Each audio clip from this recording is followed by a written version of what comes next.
Dahil nilantad na ni Direk Daryl Yap yung gaganap na Pipsi Paloma sa The Repest of Pipsi Paloma. At ito naman yung aabangan natin at kaabang-abang guys, yung gaganap na 4 na lalaki na sangkot di umano doon sa pagkawala ni Pipsi Paloma.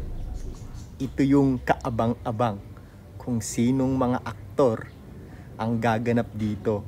Kaya abangan natin to guys, abangan talaga natin guys, huwag natin palalagpasin.